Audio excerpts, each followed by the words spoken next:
में छिपे हैं खतरे बड़े।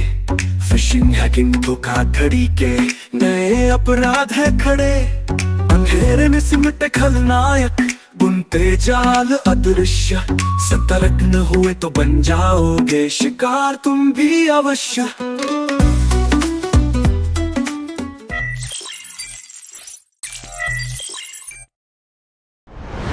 नमस्कार, यह है विश्व शांति दर्शन चैनल। इसके जनक है MIT शिक्षा समूह के संस्थापक और अध्यक्ष, विश्व शांति गुंबद के रचयिता, विश्वधर्मी प्राध्यापक डॉक्टर विश्वनाथ दा कराड़ जी।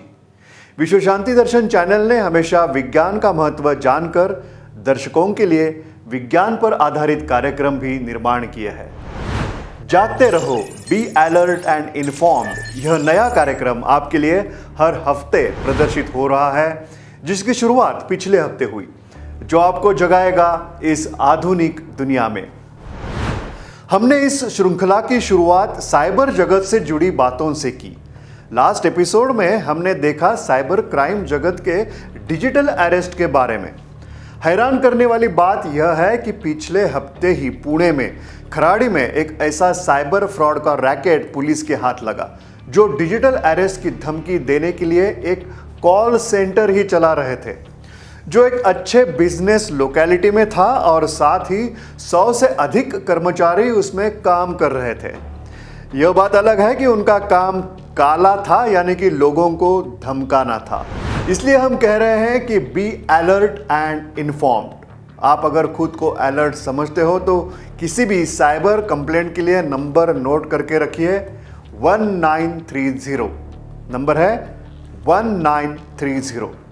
साथ ही आपको तुरंत शिकायत के लिए वेबसाइट भी पता होनी चाहिए। वेबसाइट है cybercrime.gov.in।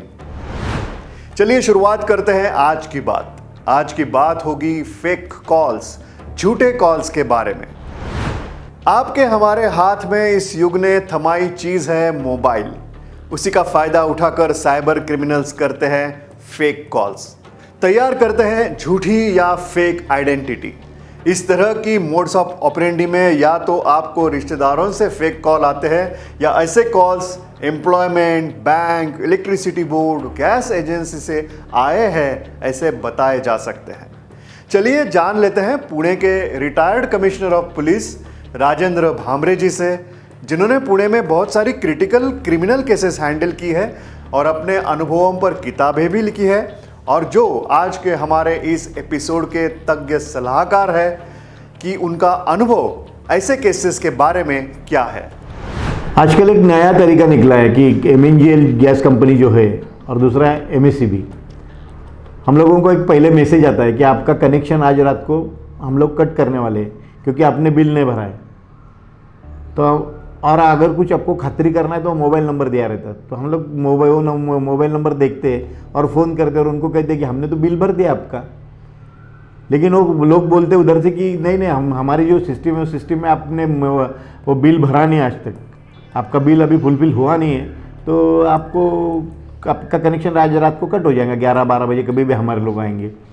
तो हम लोग बोलते नहीं, बहुत रिक्वेस्ट करते। फिर वो बोलता है ठीक है, मैं एक ऐप भेजता हूँ, वो ऐप डाउनलोड करो, और वो ऐप डाउनलोड किया तो आपको सिस्टम में दिख जाएगा कि पैसे आपने कुछ पैसे उसमें दिए या नहीं दिए, सब्सक्रिप्शन भरा है नहीं।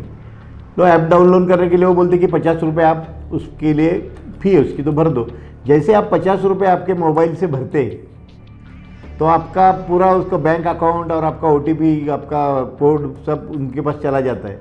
जैसे आप पैसे भरते तो आपका पूरा बैंक का अकाउंट ही खाली कर देते हो, यानी बिजली का तो कुछ प्रॉब्लम नहीं, लेकिन आपका अकाउंट ही खाली हो जाता है। कभी भी MNGL और गैस कंपनी या MSCB इलेक्ट्रिक की कंपनी आपको ऐसे रात को कनेक्शन कट करने वाले वगैरह ऐसे मैसेज भेजती नहीं है। ये सब दोनों भी कभी मैसेज आए तो उसको रिस्पॉन्ड ही मत करो, आप उसको डिलीट ही कर दो मैसेज को। चलिए एक केस स्टडी लेते हैं। यह कहानी है अनिल की। नाम कुछ भी हो सकता है, मगर उसके साथ काम बुरा हुआ है। अनिल था नौकरी की तलाश में। ग्रेजुएशन तो हाल ही में हुआ था, वह भी फर्स्ट क्लास के साथ। उसकी मानसिकता तो ऐसे बनी थी कि आने वाले हर मोबाइल कॉल की रिंग उसे किसी एम्प्लॉयर से आई लगती थी। अनिल जोश और उत्साह में अलर्ट नहीं रहा। उसे आ गया साइबर क्रिमिनल का फेक कॉल, उसके बाद फेक अपॉइंटमेंट लेटर और उसके बाद डिपॉजिट मनी की मांग और करते करते उसके अकाउंट से हुए लाख रुपए गायब। नौकरी तो मिली नहीं पर जो बची पूंजी थी उसे भी खोना पड़ा। चलिए वापस जान लेते हैं राजेंद्र भामरे जी से कि हमें आज के ज़माने में क्या सावधानी बरतनी चाहिए।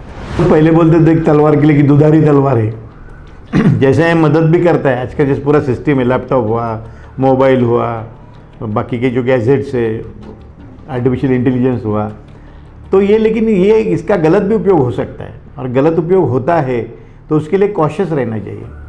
आप कोई भी चीज़ पे ध्यान मत दीजिए, किसी के पास में भी आपका मोबाइल दुरुस्त करने को मत दीजिए, कोई भी कंपनी को।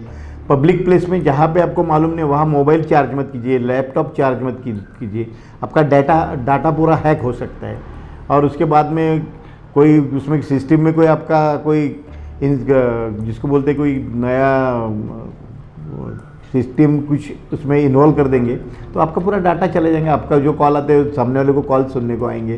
तो इसीलिए हमारा मोबाइल, हमारा लैपटॉप ये पर्सनली बिल्कुल केयरफुली हमारे पास से रखना है, किसी को देना नहीं है। और कहा जहाँ भी देंगे पर्सनली देखना चाहिए कि ये रेपुटेड कंपनी है या नहीं है, पब्लिक प्लेस में नहीं कर रहे हैं हमको चार्ज, इतनी बातें ध्यान रखना चाहिए। इससे हमें क्या सीख मिलती है? इस तरह की फ्रॉड कॉल आती है तो अलर्ट रहिए। कोई नौकरी देने के लिए पैसों की डिमांड करता है तो अलर्ट रहिए। पैसे ट्रांसफर करने से पहले सोचिए, अलर्ट रहिए। धोखाधड़ी होने पर फौरन national cyber crime reporting portal पर शिकायत कीजिए। ऐसे मामलों में साइबर अपराधियों की लोकेशन नहीं मिल पाती है। इसमें इस्तेमाल मोबाइल नंबर और बैंक खाते भी फर्जी आईडी पर होते हैं। हमें छोटी बातों में अलर्ट रहना चाहिए, जैसे कि किसी कंपनी, प्रोडक्ट या सुविधा का कॉन्टैक्ट नंबर गूगल पर मत ढूंढिए या फिर वह अधिकृत वेबसाइट है ये पहले कंफर्म कीजिए। मिलते हैं अगले एपिसोड में एक नए केस स्टडी के साथ, नए उदाहरण के साथ। यह कार्यक्रम जो सामाजिक भावना से सबको सावधान करने के लिए, शिक्षित करने के लिए आप तक यह बातें पहुंचा रहा है, जिसका नाम है जागते रहो। नमस्कार। जागरूक रहो, जाल में छिपे हैं जालबाज, पासवर्ड मजबूत रखो, अजनबी से न बांटो राज। क्लिक करने से पहले सोचो, लिंक पर न करो भरोसा, सुरक्षित रहो, पता नहीं किसी ने क्या परोसा।